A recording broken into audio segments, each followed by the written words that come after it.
CBO imported വാഹനങ്ങളുടെ വില കുറയുന്നു.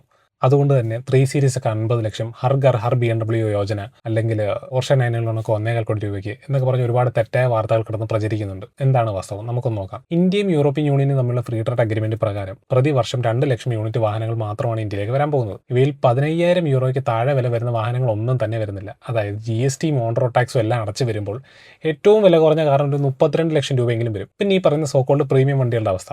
ഇന്ത്യയിൽ നിർമ്മിക്കുന്ന C ക്ലാസിന് ശരാശരി 75 ലക്ഷം രൂപയോളം വില വരുന്നുണ്ട്. പിന്നെ എങ്ങനെയാണ് യൂറോപ്പിൽ നിന്ന് ഇമ്പോർട്ട് ചെയ്ത വാഹനത്തിന് ഇവിടെ വില കുറയാൻ പോകുന്നത്? പിന്നെ ഈ പറയുന്ന M3 ഒക്കെ അവസ്ഥ. M3 ഏകദേശം യൂറോപ്പിൽ 80,000 യൂറോ, 90,000 യൂറോ വില വരുന്നുണ്ട്. അത് ഇന്ത്യൻ മണി ഡയറക്റ്റ് കൺവേർഷൻ ചെയ്യുമ്പോൾ ഏകദേശം 80-90 ലക്ഷം രൂപയും. അതെങ്ങനെയാണ് ഇപ്പോൾ 40% ഇമ്പോർട്ട് ഡ്യൂട്ടി ആണെങ്കിലും എങ്ങനെയാണ് അത് 1 കോടി രൂപയ്ക്കകത്ത് വരുന്നത്? ഒരു കാരണവശാലും നടക്കാൻ പോകാത്തൊരു വാർത്തയാണിത്. ഇത് ശരിക്കും ഉപകാരപ്പെടാൻ പോകുന്നത് ഒരു ഹയർ ആൻഡ് ബയേഴ്സിനാണ്. പിന്നെ വളരെ ചുരുക്കം മാനുഫാക്ചേഴ്സ്. ഏതൊക്കെയാണ്? പ്രധാനമായും land rover defender, Porsche 911, BMW M3 M4, Mercedes G63 എന്നീ വളരെ ചുരുക്കം വാഹനങ്ങൾ. ഇന്ത്യയിലെ ഏറ്റവും വലിയ ലക്ഷറി പ്ലെയറുള്ള മെഴ്സിഡീസ് ബെൻസിന്റെ 95% വാഹനങ്ങൾ നിർമ്മിക്കുന്നത് ലോക്കലിയാണ്. വളരെ ചുരുക്കം ചില പ്രീമിയം മോഡലുകൾ മാത്രമേ ഇമ്പോർട്ട് ചെയ്യുന്നുള്ളൂ. എന്നെ സംബന്ധിച്ചിടത്തോളം ഇത് സാധാരണക്കാരന് യാതൊരുവിധ ഗുണവും ഇല്ലാത്തൊരു വാർത്തയാണിത്. കാരണം നമുക്ക് വേണ്ടിയിട്ടുള്ള പ്രധാനമായിട്ടുള്ള ചെറിയ GTA പ്രോഡക്റ്റുകളോ Type R സാധനങ്ങളോ GR പ്രോഡക്റ്റുകളോ ഇവയൊന്നും വരുന്നില്ല. So please stop spreading misinformation on the internet. പിന്നെ ഇപ്പം നടക്കുന്ന ഏറ്റവും കൂടുതൽ വലിയ സംസാരമാണ് GTI പ്രോഡക്റ്റുകളുടെ വില കുറയുമെന്ന്.